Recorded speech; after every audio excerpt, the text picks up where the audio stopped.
paper that I'm going to hope to get published somewhere, and I'm still tinkering with it. So I'm really hoping for feedback. I feel like there's still some gaps in the argument, but this is an argument that matters a lot to me.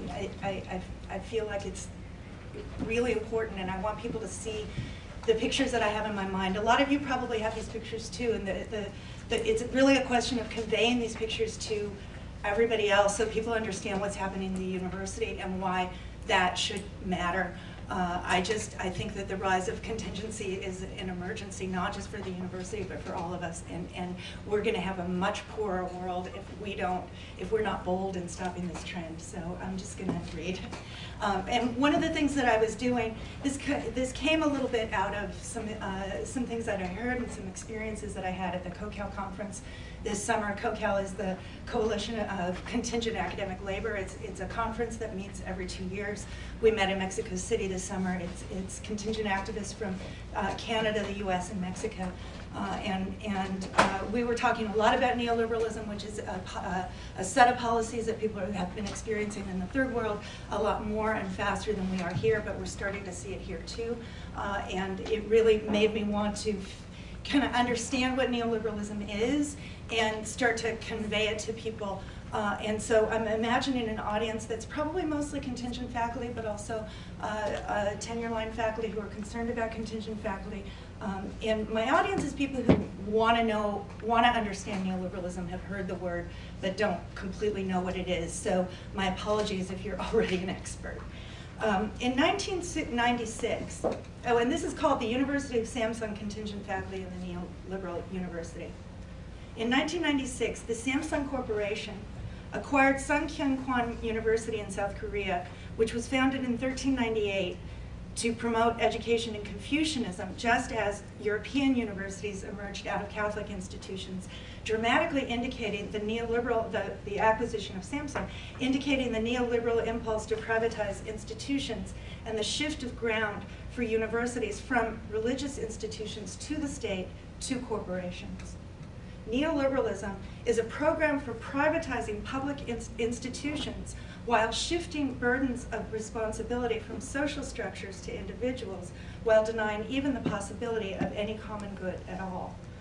Equality under neoliberalism refers to the principle that each individual must pay for the full value of services rendered to him, regardless of differences in individuals' abilities to pay.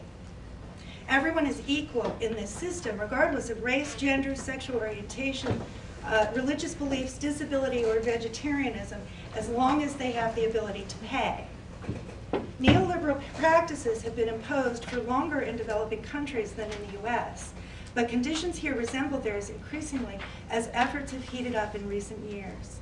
These practices increasingly amplify inequality, shifting wealth from the rest of us to the 10% and especially 1% wealthiest people. And some of my charts here show that. I think I might be getting to them up here a little bit later. Those few keep amassing wealth while the rest of us compete ever more viciously with each other to occupy the crumbling ruins of the middle class.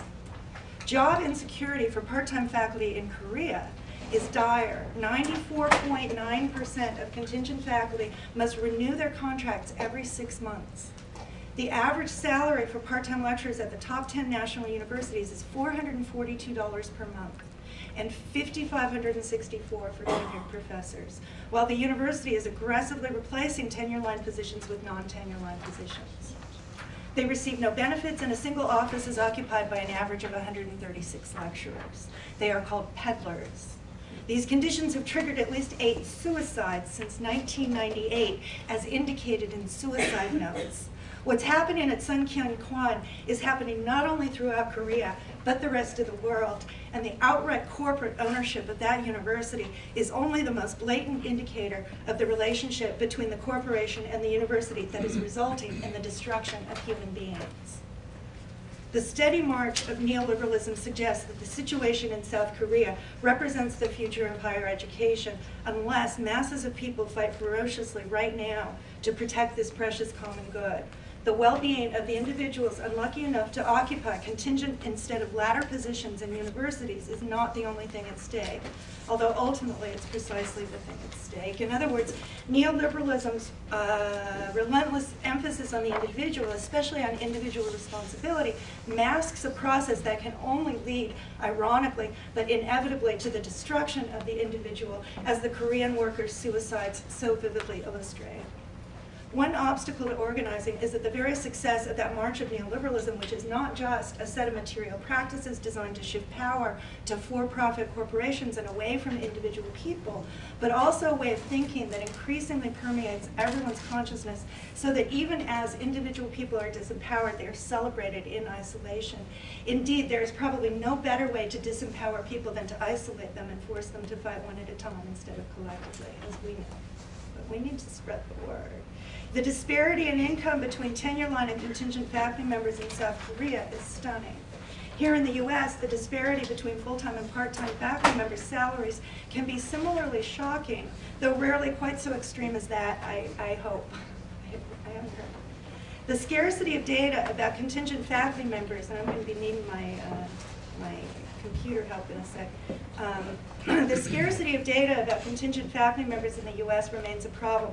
One obstacle is a mind-boggling variety of titles and positions, as well as a lack of consistency in reporting practices and labeling.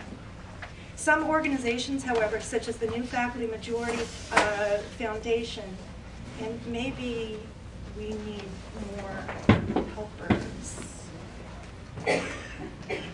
I need the New Faculty Majority website. Oh, it's there already. Yay. The New Faculty Majority. So I mentioned COCAL before. It's the conference that happens every 2 years. There's a discussion list that's associated with the conference. It's called Agile, ADJ-L. And you can just Google it, Agile, or you can click your way. Can you go to the New Faculty Majority? This is the foundation. So there's New Faculty Majority and there's New Faculty Majority Foundation.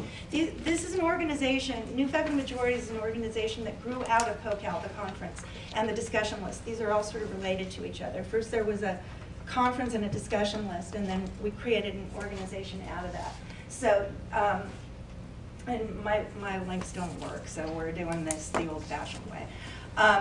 But do go to the New Faculty Majority website. It's got a wealth of information, and you can find the research that I'm referring to here and a lot of other information too. And I want to encourage you to become a member. This is, to my knowledge, the only national advocacy organization for contingent faculty. I'm thrilled that it exists. I've wanted to see something like this for at least 20 years, 25 years.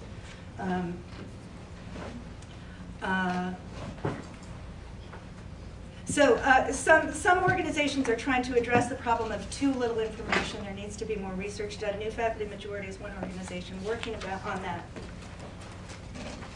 The Coalition, here's another one, the Coalition on the Academic Workforce, which you could also click into if you want to. The Coalition on the Academic Workforce conducted a study of contingent faculty members in 2012, showing that part-time respondents reported median pay of $2,700 per course, standardized to a 3-credit course. What do you think about that?